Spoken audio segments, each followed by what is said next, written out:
بیان فرمایا، اور اس کے بعد اس کے افعال، اس کی معاشرت، اس کی معیشت، اس کی اقدار، اس کی تہذیب و تمدن، اس کی اخلاقیات، یہ تمام تر چیزوں کا موضوع بنیادی طور پہ انسان لگتا ہے قرآن کریم کا، اور ہے بھی۔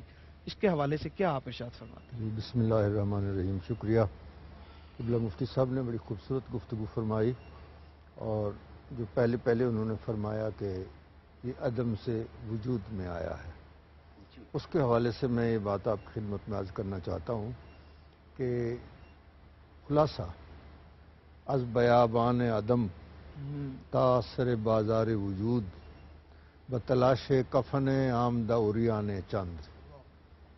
کچھ ننگے لوگ آئے تھے بیابان عدم سے اس بازار وجود میں، اور آ کر صرف کفن لے کے یہاں سے واپس چلے گئے۔ ٹھیک، یہ پورا خلاصہ ہے کہ انسان ساری زندگی میں جتنا کماتا ہے، جتنی دوستی ہیں، دشمنی ہیں، جو بھی ہوتی ہیں، سارے کا نتیجہ یہی آخر میں یہی نکلتا ہے کہ وہ ننگا آیا تھا اور کفن لے کر یہاں سے واپس چلا گیا۔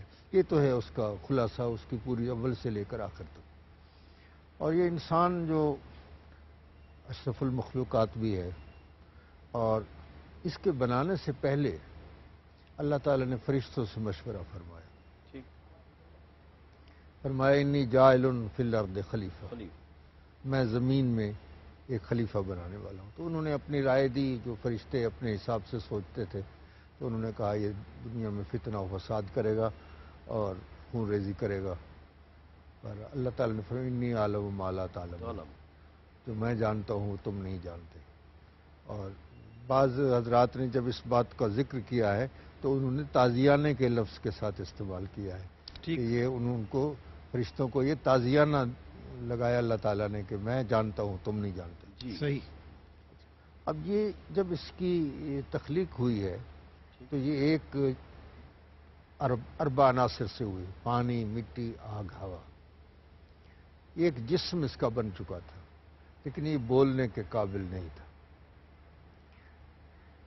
یہ ایک ساز تھا جو بن گیا ہے مگر بولنے کے قابل نہیں تھا۔ یہ بولنے کے قابل کب ہوا؟ جب اس نے کہا وَنَفَخْتُ فِيهِ مِن رُوحِي، اس میں نے اپنی روح کو پھونک دیا۔ جب اس نے اپنی روح کو اس میں پھونکا تو یہ بولنے لگ گیا۔ اب اس کے بعد تو انکار کی کوئی گنجائش ہی نہیں ہے کہ گفتائے اللہ بغت، گرچہ حلقوں میں عبداللہ بغت۔ لیکن اس مقام پہ ہر شخص نہیں پہنچ سکتا۔ وہی پہنچتا ہے کہ یہ جو چار عناصر سے اس کے یہ بنا ہے انسان، اس پر روح ایک حکمران ہے۔ ٹھیک۔ اب مقابلہ ہوتا ہے روح کا اور جسم کا، کبھی روح غالب آ جاتا ہے، کبھی جسم غالب آ جاتا ہے۔ اگر جسم غالب آ جائے تو انسان کی جو اعمال ہیں، اس کی جو سوچ ہے، اس کی جو فکر ہے، اس کا جو فکر ہے وہ غلط راستے پہ چل جاتا ہے، اور اگر روح کی حکمرانی رہے تو پھر وہ صحیح راستے پہ چلتا رہتا ہے۔ اور یہ انسان کے جتنی چیزیں ہیں، پانی ہے، مٹی ہے، آگ ہے، ہوا ہے، ان سب عناصر سے یہ مرکب ہے۔ ٹھیک۔ تو کبھی کوئی چیز غالب آ جاتی ہے، کبھی کوئی چیز غالب آ جاتی ہے، تو پھر انسان ایسا ہو جاتا ہے کہ وہ اپنے رب کو بھول جاتا ہے۔ اگر یہ چیزیں غالب آ جائیں تو پھر رب کو بھول جاتا ہے۔ اسی لیے اللہ تبارک و تعالی نے قرآن مجید میں بہت سی چیزوں میں بہت سے مقامات پہ اس کا ذکر فرمایا، یہاں تک فرمایا کہ والعصر ان الانسان لفی خسر، انسان خسارے میں ہے، قسم اٹھا کے، زمانے کی قسم اٹھا کے۔ یہ تو ایک الگ بات ہے کہ جب صوفیاء نے، عشاق نے اس کو پڑھا تو انہوں نے والعصر کا معنی ہی اور کیا۔ والعصر ہے تیرے زماں کی قسم، والعمر کا ہے تیری جاں کی قسم، والبلد ہے تیرے مکان کی قسم، تیرے رہنے کی جا کا کیا کہنا۔ تو یہ اللہ تبارک و تعالی نے قرآن مجید میں انسان کے خسارے کا بھی ذکر فرمایا، ٹھیک، اور اسے اشرف المخلوقات بھی فرمایا، اور اس نے اسے اپنا خلیفہ بھی بنایا۔ سبحان اللہ۔ اور ایک اور بات جو اس میں بڑی اہم ہے وہ یہ ہے کہ اللہ تعالیٰ نے حکم فرمایا زمینوں کو، آسمانوں کو اور پہاڑوں کو کہ میں اپنی ایک امانت تمہیں دینا چاہتا ہوں، اس کو اٹھا لو۔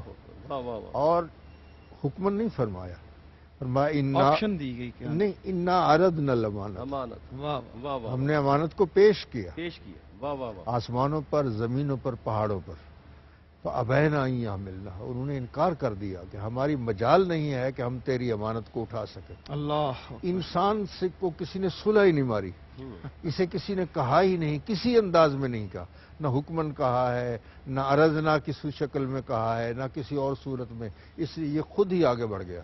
جی، انہوں نے کہا لاؤ جو امانت کوئی نہیں اٹھاتا وہ میں اٹھانے کے لیے تیار۔ اللہ اکبر، تو حافظ شیرازی علیہ رحمت نے فرمایا آسماں بار امانت نہ توانست کشید، واہ واہ، آسماں بار امانت کو اٹھا نہ سکا تو کرائے فال بنا میں من دیوانہ زدند، آہا، تو کرائے فال میرے جیسے دیوانے کے حق کا نکال لیا گیا اور اس امانت کو اٹھایا تو حضرت انسان نے اٹھایا۔ کیا بات تو اللہ تعالیٰ نے فرمایا انہو کان ظلومن جہولا، جہولا، یہ ظلوم بھی تھا اور جہول بھی تھا۔ یہ الگ بات ہے کہ یہاں ظلم کا کیا معنی ہے اور جہول کا کیا معنی ہے، لیکن اللہ تبارک و تعالیٰ نے یہ فرمایا انہو کان ظلومن جہولا۔ تو فرشتے نہیں اٹھا سکے، آسمان نہیں اٹھا سکے، پہاڑ نہیں اٹھا سکے۔ اگر اگلے سیگمنٹ میں وقت ہوگا تو میں عرض کروں گا کہ وہ امانت کیا تھی جو امانت دی گئی تھی، جسے آسمان زمین پہاڑ نہیں اٹھا واہ سکے واہ، تھے، اور پھر اس کو حضرت انسان نے اٹھایا۔ کیا کہنے ہیں۔ ناظرین کرام، بہت خوبصورت گفتگو بلخا صاحب کی، اور ہمیشہ الحمدللہ